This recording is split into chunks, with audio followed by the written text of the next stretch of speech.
how do we respond as things get darker? And before I get into how we respond as believers, I want to talk a little bit about how the world is responding to this. Because it's not just Christians that are noticing this is going on. So how is the world responding to this? Well, one response, which is very prevalent, is as things get darker, one common response is we need to be positive. We need to not get hung up on all that negativity and all that stuff. Yeah, we need to just be positive. We need to have a positive spirituality. We need to think positive. We need to act positive. We need to live positive. We need to say positive things. We need to do positive things. We need to be a light.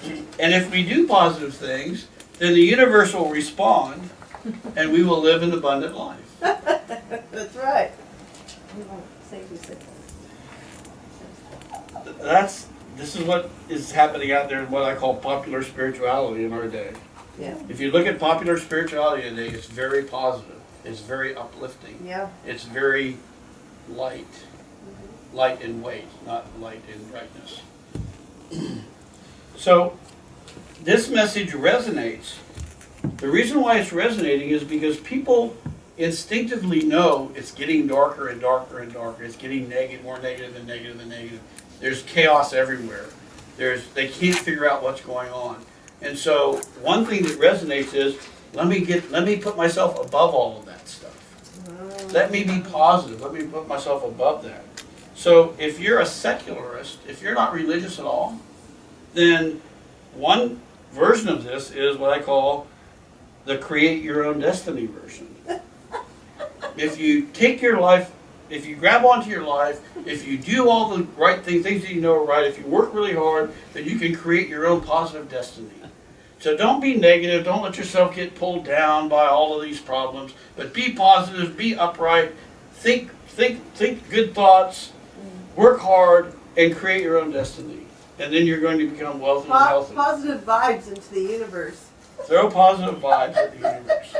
Well, many secularists don't even talk about the universe because they consider the universe to be their scientists consider the universe to be an inanimate object. So the universe isn't going to do anything for us, but we can do something for ourselves because we're humans, and at the core, we're good. And so if we tap into our inner goodness, then we will produce positive and good things. Okay?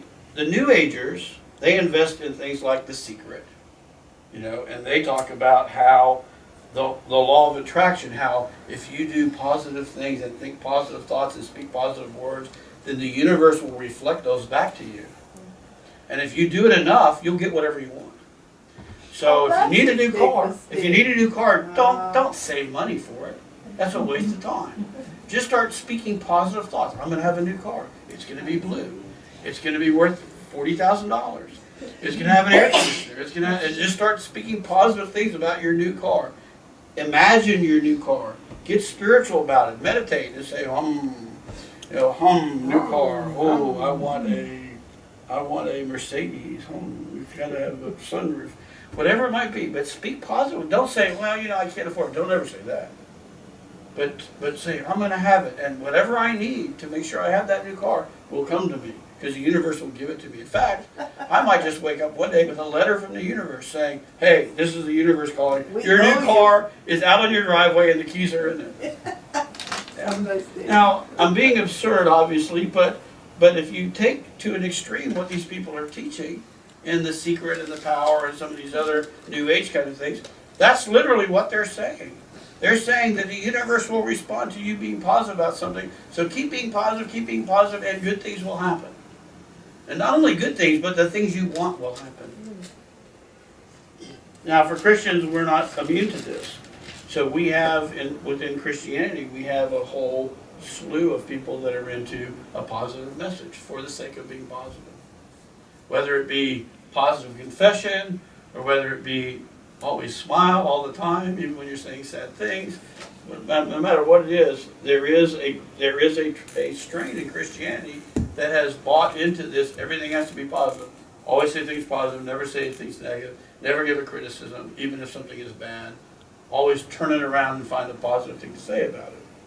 Okay, so And if you do that, then God will honor your positive speak, and you will create things out of nothing, and they will appear, and you will have prosperity, and you will have abundance. Now, here's the thing about this. I will always encourage people to be positive and not be negative. To say positive things, to do positive things, to think positive thoughts. Put your mind on these things. Think about the things of the heavens. Think about things that are positive. I think you should do that. But I'll never say to you, if you do that, therefore these things will happen. If you think positive things about a blue Mercedes, therefore you will get one. If you think positive things about your funding and you think positive thoughts, you can still lose your job tomorrow.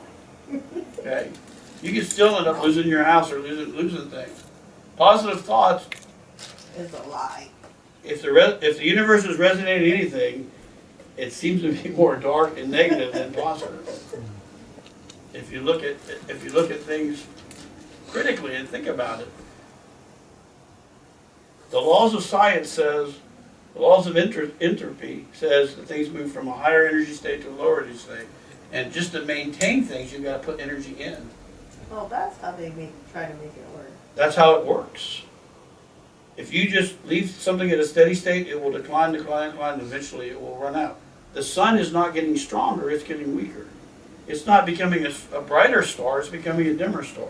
It might take 20 million years for it to go out, but stars don't get brighter. They don't get stronger, they don't get more powerful, they don't get hotter. They start hot and they get cooler. Everything loses energy. And the best way to tell whether that's true is just don't cut your grass. And see if your grass cuts itself and maintains a perfect size. If you don't maintain things, if you don't fix the faucet, if you don't fix things break, you gotta fix them. You can't just let them break. Things will move from a higher state to a lower state. That's the way nature works. And I can walk into my bathroom and I can speak positive words to my leaky faucet. Okay? I can speak positive words, but that leaky faucet isn't going to stop leaking. However, if I get a revelation from the Lord that He will heal my faucet, and I speak that revelation to my faucet will stop leaking. Yeah, there you go. It will. If I get a revelation from God that He's doing something, and I've gotten revelations from the Lord on my car, my van is still running. It should have stopped years ago, but it's still running. It's still getting me back and forth, and I've laid hands on my van and prayed over it, and got revelations from the Lord that He was going to keep it running. So I got it and kept driving. If the Creator of the universe tells us He's doing something, we can take that to the bank. If we open up His Bible and we pick out some verses that say what we want them to say, and then we claim them, you can't even take that to 7-Eleven, much less the bank.